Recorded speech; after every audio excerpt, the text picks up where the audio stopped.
كنتم خير أمة أخرجت للناس تأمرون بالمعروف وتنهون عن المنكر وتؤمنون بالله.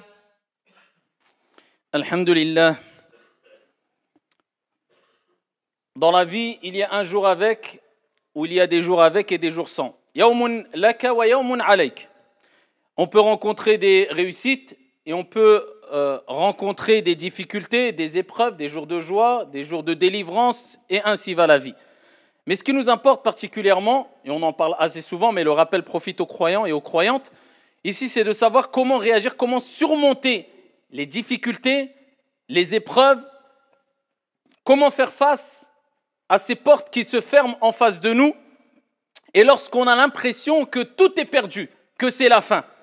Eh bien, ici, il y a des solutions qui sont apportées, qui permettent aux croyants et aux croyantes, lorsqu'il va rencontrer, parce qu'il va rencontrer des difficultés tout au long de sa vie, comme il en a rencontré dans son passé, car tout être humain, peu importe sa croyance, sa confession, vit avec des épreuves, vit avec des difficultés, rencontre des difficultés, mais le fort, c'est celui qui arrive à surmonter ces difficultés, tout en restant serein, en restant apaisé, en restant confiant. Mais comment atteindre ce degré-là, cette sérénité face aux difficultés quand les portes se ferment autour de nous, en face de nous, lorsqu'on tourne notre tête à droite, à gauche, devant, derrière, et on voit que les portes sont fermées. Comment réussir à garder quelque part son sang-froid, cette sérénité? La sérénité, je parle ici de l'âme, le calme, l'apaisement de l'âme. Eh bien, voyageons à travers les paroles de celles et ceux qui ont compris cela, les exhortations, les leçons de celles et ceux qui ont compris cela, et avant tout, bien sûr, ici les paroles de notre Créateur, celui qui nous connaît mieux que quiconque, car c'est lui qui nous a créés, subhanahu wa ta'ala, wa huwa al-khaliq, par excellence. C'est lui le Créateur par excellence, subhanahu wa ta'ala. Alors la première des choses à savoir, c'est qu'il faut savoir que, ici, avant que, plus que cela, 50 000 ans, comme le prophète alayhi salatu wassalam nous l'a indiqué, avant qu'Allah crée les cieux et la terre, eh bien tout était déjà écrit. 50 000 ans avant que les cieux et la terre ont été créés, ton Seigneur tabaraka wa ta'ala a tout écrit. Alors au moment présent, nous avons le libre arbitre. Notre Seigneur tabaraka wa ta'ala te permet de choisir entre le bien et le mal. Tu as le libre arbitre. Si je veux maintenant, je lève ma main droite. Je ne veux pas, je la pose. Dieu m'a donné le libre arbitre. Donc ici, je suis responsable de moi-même. Je suis responsable de mes actes. Mais ce libre arbitre est sous la volonté et dépend de la volonté d'Allah. Car Allah dit « Wa ma tasha'una illa an yasha Allahu rabbul alamin ».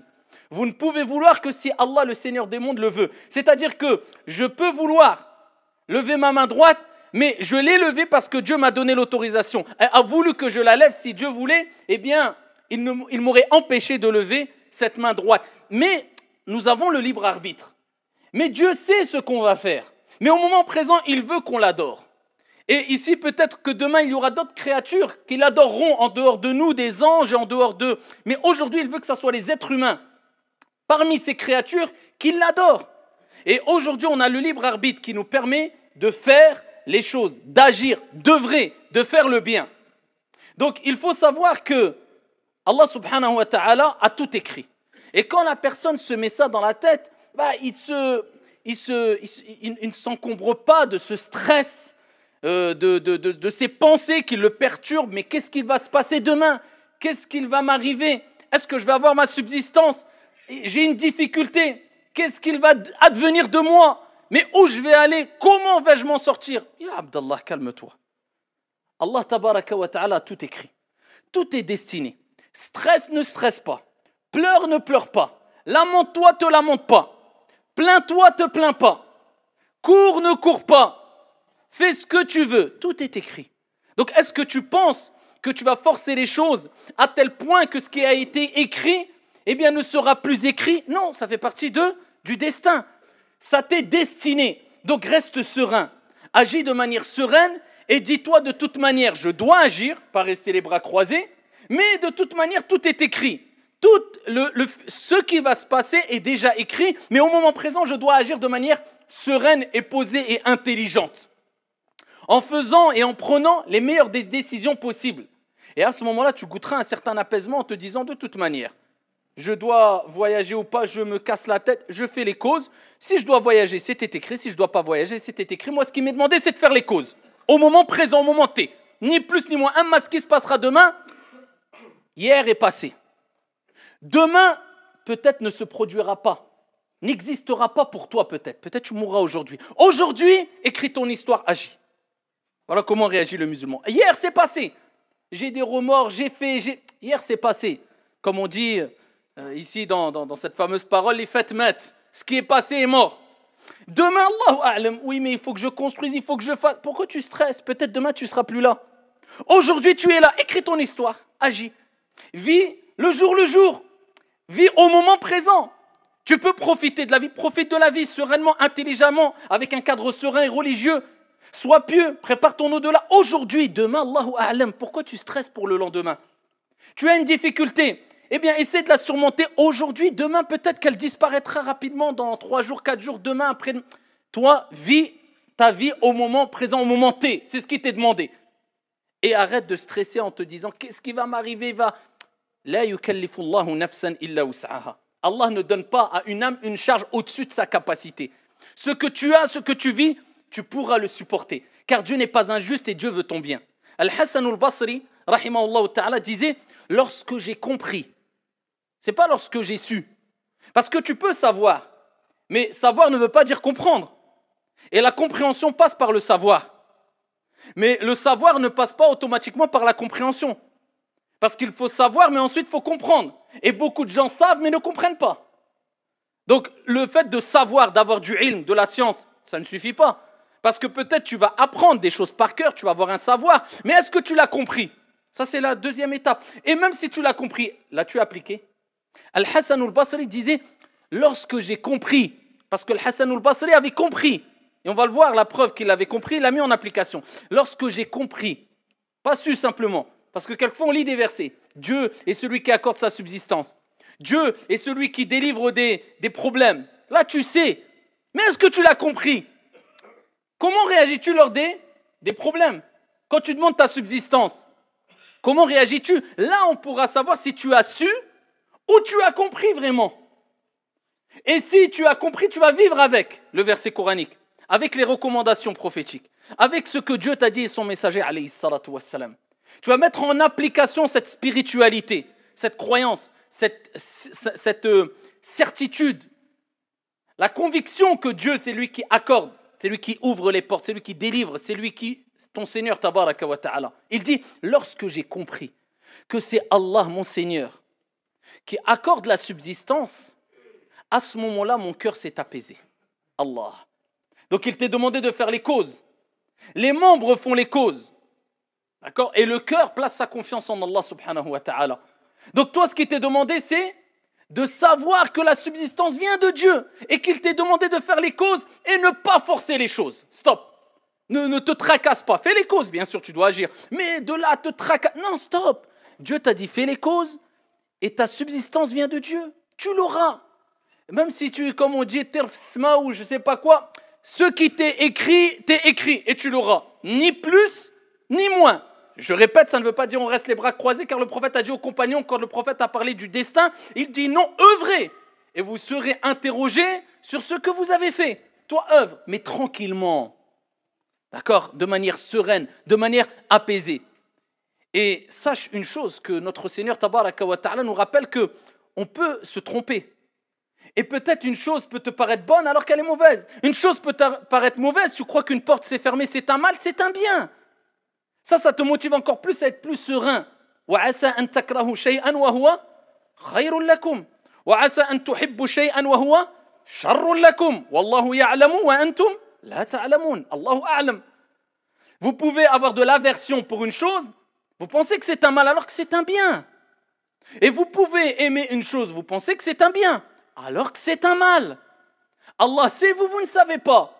Dieu te rappelle que, eh bien ici, qu'est-ce qui est en face de toi? Remets-toi-en à Dieu. Pourquoi? Parce que tu ne sais pas vraiment, de manière profonde, où est le bien, où est le mal. À première vue, de manière apparente, ça c'est le bien, ça c'est le mal. Par exemple, quand tu veux entreprendre une affaire, acheter un véhicule, te marier, voyager. Mais est-ce que tu sais vraiment que ce voyage est bon pour toi ou pas? À première vue, oui. mais fais la prière de la consultation. Remets-toi-en à Dieu, celui qui connaît Al-Ghaib, celui qui connaît l'invisible, qui connaît le futur, qui connaît ce que tu ne connais pas et qui sait ce que tu ne sais pas. Et il sait ce qu'il y a en toi. Et avant même que tu parles, il sait ce que tu allais dire. Et il sait ce que tu caches. Et il sait même ce que tu aurais dit si tu l'avais dit, même si tu ne l'as pas dit. Subhanahu wa ta'ala. Et c'est pour cela qu'il est important de vivre avec ça, le fait de se dire de toute manière, khayr, insha'Allah. Il y a un bien, insha'Allah. On ne sait pas où est le bien. Surtout que, quand une porte se ferme en face de nous, ne te dis pas que c'est un mal absolu, ou même si c'est une épreuve pour toi, c'est une difficulté. Rappelle-toi de la parole de Ibn al-Qayyim, rahmatullahi alayhi, lorsqu'il dit « Ma aghlaqa Allahu ala abdin baban bi hikmatihi, illa fataha lahu babayni bi rahmatihi subhanahu wa ta'ala. » Allah Jalla wa ala ne ferme pas une porte à un de ses serviteurs par sagesse. Parce qu'Allah, c'est lui, Al-Hakim. C'est-à-dire, c'est celui qui sait ce qu'il te faut, qui te convient le mieux, au moment qu'il faut, de la manière qu'il faut. Toi, tu ne sais pas, tu es limité. Non, tu persistes, ça c'est un bien, je veux absolument ça. Non, peut-être qu'Allah Jalla wa ala sait qu'il y a un mal pour toi et que tu mérites qu'il t'évite ce mal-là. Donc, il te ferme cette porte. Ibn al-Qayyim disait, aucun serviteur ne se voit fermer une porte par Dieu devant lui de par sa sagesse. C'est-à-dire, il n'y a aucun serviteur à qui Dieu ferme une porte de par sa sagesse, subhanahu wa ta'ala, sans qu'à côté Dieu ne lui ouvre deux portes de par sa miséricorde. Allah te ferme une porte, c'est par sagesse. Il sait que ce n'était pas bon pour toi sûrement. Mais à côté, si tu patientes et tu t'en remets à Dieu, et alhamdoulilah, tu es apaisé quant au destin de Dieu, eh bien sache qu'Allah t'ouvrira Inch'Allah, deux, si ce n'est plus, porte de par sa miséricorde, car sa miséricorde dépasse sa colère, subhanahu wa ta'ala. Allah, tabaraka wa ta'ala, son indulgence, sa miséricorde est vaste. Donc n'essaye pas de forcer les choses. Et wallah, par Allah azza wa jal. Wallah, si Allah a dévoilé ce qui nous a évité, de par sa sagesse, lorsqu'on veut forcer les choses, de par notre ignorance, wallahi, nos larmes auraient inondé le sol par amour pour lui, subhanahu wa ta'ala. Mais quelquefois, on force les choses. Et Allah, Jalla wa ala, eh bien, de par sa miséricorde, même s'il veut que tu insistes, eh bien, il te ferme les portes. Toi, tu ne sais pas. Et peut-être même, tu feras partie des gens qui se plaindront en disant « Pourquoi Dieu ne me donne pas ?»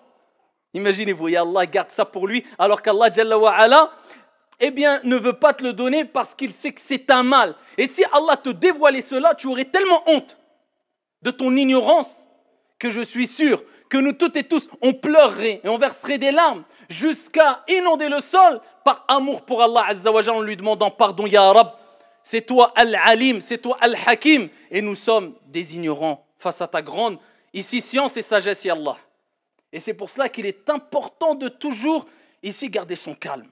Alhamdulillahi ala kulli hal. Réagir comme ça, quoi qu'il arrive. Alhamdulillah dans toutes les situations. Qadar Allah wa ma sha'a fa'al. C'est ce qu'Allah a destiné. Et ce qu'Allah Jalla wa ala veut, eh bien il le fait. Alhamdulillah. Louez Allah, remerciez Allah Azza wa Jal. Et peut-être que 10 ans après, tu te rendras compte qu'en fin de compte, c'était un mal. Et qu'Allah Azza wa Jal t'a apporté un grand bien. Et quand tu remets la cassette en arrière, tu te dis, Ya Rab, combien de fois je me suis plaint. Même peut-être certains, c'est pas à Allah d'Allah Azza wa Jal, alors que Dieu, pendant des années, a patienté avec moi, car celui qui patiente le plus, comme le prophète alayhi salatu wassalam a dit, c'est Allah subhanahu wa ta'ala. Alors que Dieu a patienté pour m'accorder ce bienfait, m'éviter un grand mal. Sois apaisé, sois serein, peu importe ce qu'il arrive. Reste toujours de manière sereine à cheminer vers ton Seigneur tabaraka wa ta'ala en étant satisfait. Et n'oublie pas que très peu sont ces gens-là. C'est pour ça qu'Allah dit dans le Coran, وَقَلِيلٌ مِّنْ عِبَادِيَ الشَّكُورِ. Il dit, et peu de mes serviteurs, peu, ce n'est pas beaucoup, peu parmi mes serviteurs sont reconnaissants. C'est-à-dire que beaucoup sont ingrats. Et combien sont ingrats? Alors on regarde tout ce qu'on perd autour de nous, mais on oublie tout ce qu'on a gagné, tout ce que Dieu nous a donné, c'est même pas autour de nous, ne serait-ce que sur nous, dans notre corps. Si aujourd'hui Allah Azza wa Jal t'ôtait la vue, et ensuite on te disait qu'il faudrait donner toutes tes richesses pour retrouver la vue, Wallahi tu donnerais toutes tes richesses, et plus encore si tu pouvais. As-tu déjà dit Alhamdulillah, Ya Rab, merci Allah pour m'avoir accordé la vue alors que beaucoup n'ont pas la vue? Non. À part cela, nous, qu'est-ce qu'on fait? Eh bien, illa man rahimallah, toute la journée. Mais pourquoi? Comme si quelquefois on voulait remettre indirectement la faute sur Dieu. Mais tu as oublié que tu as le libre arbitre et le mal qui t'arrive, c'est toi qui l'as provoqué de tes propres mains. Comme le bien qui t'arrive, c'est toi qui le provoques de tes propres mains, ya Abdallah. Pourquoi remettre la faute à ton Seigneur, sur ton Seigneur, tabaraka wa ta'ala, alors qu'Allah Jalla wa ala veut ton bien? Et Allah n'a pas besoin de toi. Et Allah t'a évité beaucoup de mal tout au long de ta vie. Mais, وَقَلِيلٌ مِّنْ عِبَادِيَ الشَّكُورِ, peu de mes serviteurs sont reconnaissants. Et pour vivre avec cet apaisement, il est important de méditer quant au fait que, face à la difficulté, il y a une leçon divine. Quand tu as une épreuve, quand tu as une difficulté, Allah t'envoie une leçon. Allah te parle. Lors des épreuves, quelque part Allah te parle. Allah te dit, oh mon serviteur, reviens. C'est pour ça qu'Allah Jalla wa ala dit dans le Coran, bien sûr, ibtida'an, il parle et il s'adresse aux hypocrites à l'époque du prophète sallallahu alayhi wa sallam, mais il y a une ibra dans ce verset coranique de manière générale parce que on voit la finalité ici et il dit, ne voit-il pas qu'on les éprouve 1 à 2 fois chaque année dans Surat At-Tawbah? Ne voit-il pas qu'on les éprouve 1 à 2 fois chaque année? Malgré cela, ils ne se repentent et ne se souviennent pas. Parmi les sagesses de l'épreuve, c'est quoi? C'est pas un mal. C'est Dieu qui te donne un électrochoc. C'est Dieu qui t'appelle. C'est Dieu qui t'invite à revenir vers lui, à te repentir. Donc l'intelligent, celui qui se souvient de cela, eh bien se repent et se dit, Allah m'a envoyé un message. Donc c'est quelque part Dieu qui a pensé à toi. Il ne t'a pas oublié. Pourquoi? Parce que quand on a une épreuve, eh bien on a tendance à laisser toute cette vie d'ici-bas d'un côté et se retourner vers Allah subhanahu wa ta'ala, lever nos mains vers le haut, comme si on disait, ya Allah, en fait, il n'y a de vrai que toi. Et seul toi peut m'assister, peut me secourir. Eh bien, on dit, ya Rab. Mais quand on est noyé dans les réussites, dans les bonheurs, dans le succès, eh bien, on a tendance à oublier Dieu. Donc Dieu, il te dit, attention, ne m'oublie pas. Tu n'es ici-bas que de passage. Profite de ta vie, mais ne m'oublie pas. Peut-être tu t'es écarté trop parce que, ibtida'an, je vous ai dit en premier lieu, ce verset est descendu pour les hypocrites, pour ici les rappeler à l'ordre. Regardez bien que c'est des hypocrites, Dieu les éprouve, mais pourquoi? Certains mufassirun ont dit que c'était par la faim, par la misère, C'était pour qu'ils reviennent. Dieu leur dit, les inviter à revenir, à se repentir. Donc toi, quand tu as une épreuve, si tu n'as pas compris l'épreuve comme une purification, comme étant une purification, et un message divin, afin que tu reviennes vers le divin, vers ton Seigneur, tabaraka wa ta'ala, eh bien tu n'as pas répondu à l'appel d'Allah, tabaraka wa ta'ala. Tu n'as pas compris le message divin. Tu n'as pas compris la leçon, ya Abdallah. Allah, quand il parle d'eux, il dit, malgré cela, ils ne se repentent ni se souviennent. Voilà pourquoi il faut prendre cela comme une exhortation venant de ton Seigneur tabaraka wa ta'ala avant que, eh bien, tu encours une punition divine dans l'au-delà. Et après, tu n'auras peut-être pas d'excuses parce que Dieu te dira, je t'ai envoyé des messages. C'était pas pour t'éprouver gratuitement, mais c'était pour que tu reviennes. As-tu compris ces messages, oui ou non? À toi de te poser la question, j'ai été éprouvé. J'ai compris ou pas? Je me suis repenti ou pas? J'ai compris que peut-être, oh là là, ça c'est un message et peut-être c'est le dernier message. Allah a dit, n'ont-ils pas vu qu'on les éprouve? Pas 1 million de fois, 1 à 2 fois par an. 1 à 2 fois par an. Et en général, regardez souvent quand on s'écarte, on a une épreuve. On a une grosse difficulté. Certains le prennent comme, oh pourquoi Dieu me fait cela? Dieu ne m'aime pas. D'autres disent, Allah me rappelle à l'ordre, Allah pense à moi, Allah m'aime. Parce qu'Allah Azza wa Jal me rappelle qu'il faut que je revienne. Donc l'épreuve doit être prise d'une bonne manière. Et la deuxième des choses à retenir, eh bien c'est que Allah nous rappelle dans le Coran, فَإِنَّ مَعَ الْعُسْرِ يُسْرًا. Et il répète encore Allah, il ne dit pas une fois, إِنَّ مَعَ الْعُسْرِ يُسْرًا. À 2 reprises, il dit Allah subhanahu wa ta'ala, et certes, et certains traduisent en disant après la difficulté. Non, il n'a pas dit après. Il dit فَإِنَّ مَعَ, avec. Il n'y a pas de difficulté sans que celle-ci ne soit accompagnée d'une facilité. Mets-toi ça dans la tête. Il n'y a pas de problème sans qu'il n'y ait de solution. Mets-toi ça dans la tête. Et rien n'est dur pour Allah et rien n'est impossible. فَإِنَّ مَعَ الْعُسْرِ يُسْرًا. Et Allah répète une deuxième fois, إِنَّ مَعَ الْعُسْرِ يُسْرًا. Et certes, avec la difficulté, il y a une facilité. Donc quand tu sais ça pertinemment et tu as compris ça, tu dis écoute, peu importe ce qui m'arrive, il m'est arrivé une difficulté, une épreuve, et obligatoirement, c'est une promesse divine, c'est une parole divine. Sadaqallahu al-azim. Allah certes a dit vrai, il y a dans cette difficulté une facilité. Et c'est pour ça que le prophète alayhi salatu wassalam, il disait avec la difficulté ou avec innal faraja ma'al karb, c'est-à-dire la délivrance vient avec la pénibilité, avec la souffrance. C'est comme cela, quand tu sais qu'il y a une épreuve, une souffrance, sache que la délivrance est proche. C'est comme cela. Et Ibn Mas'ud, quand il a expliqué, il a parlé, il a commenté ce verset coranique, il disait, Ibn Mas'ud radiyallahu anhu warda, la difficulté ne rentre pas dans un trou sans que la facilité ne le rejoigne dans le trou afin de sortir cette difficulté de ce trou. Et il dit, Wallahi, jamais deux facilités ne pourront être vaincues par une difficulté, car Allah Azza wa Jalla a dit à 2 reprises, fa inna ma'al usri yusra, inna ma'al usri yusra.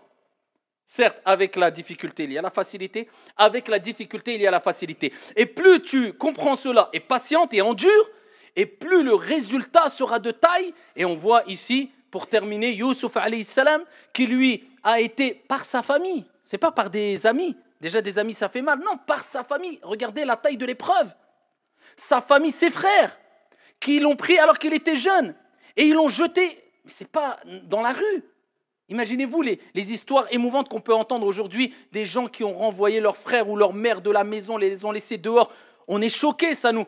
Non, ils l'ont pris, ils l'ont jeté dans un puits. Ils voulaient le tuer. Ils ont menti sur lui. Ils ont dit qu'il a été dévoré, comme vous le savez toutes et tous, par un loup, etc. Ensuite, on l'a vendu pour rien du tout à une caravane qui passait. Ensuite, il s'est retrouvé dans un palais. On l'a accusé comme quoi il a voulu avoir des relations avec une femme alors que c'était faux. Et comme il a persisté avec véracité quant au fait que non, il n'avait pas voulu commettre az-zina, la fornication avec cette femme-là, ils ont dit tu es un menteur. Et ici, ils l'ont jeté en prison. Il a patienté en prison. Mais imaginez-vous, là, on le cite comme cela. Mais si on entend une histoire comme ça, on se dit, mais réel comme ça, à notre époque, on se dirait c'est quelque chose de... Eh bien, il a patienté. Et jamais il ne s'est plaint de Dieu. Il n'a cessé de patienter et d'attendre la facilité jusqu'à ce qu'ensuite il a été innocenté. Et voilà qu'il s'est retrouvé. C'était un prisonnier qui a été abandonné par ses frères, jalousé par ses frères, qui ont voulu le tuer. Il s'est retrouvé, après l'explication de rêve qu'il a faite, et ensuite le roi l'a appelé pour expliquer des rêves, etc. Le résultat, il s'est retrouvé ministre de l'économie, jusqu'à ce qu'il a contrôlé l'économie au sein même du palais où il a été accusé à tort, et il s'est retrouvé en prison. Et ses frères sont partis le retrouver, et ensuite, ils se sont excusés, reconnus son honorabilité, ses frères ainsi que son père. Youssouf alayhi salam, fa inna ma'al usri yusra. Plus la patience est de taille, et plus le résultat sera de taille. Le prophète alayhi salatu wassalam, à Taïf, des enfants lui ont jeté des pierres. Jusqu'à ce qu'il saignait, il était tout seul. Il a enduré, ils étaient que quelques compagnons. Pendant des années, il a souffert de faim, il a souffert d'eux. Il a répondu au mal par le bien. Pour qu'aujourd'hui, des milliards et des milliards de musulmans à travers les siècles, eh bien pour eux, la personne qu'ils aiment le plus parmi les humains, c'est Mohammed ibn Abdillah alayhi salatu wassalam. C'est ça, la récompense est de taille parce que l'endurance a été de taille. Donc vivez avec cela afin de donner ce calmant spirituel à votre âme et afin de pouvoir surmonter les épreuves avec calme et sérénité. هذا وصلوا وسلموا رحمكم الله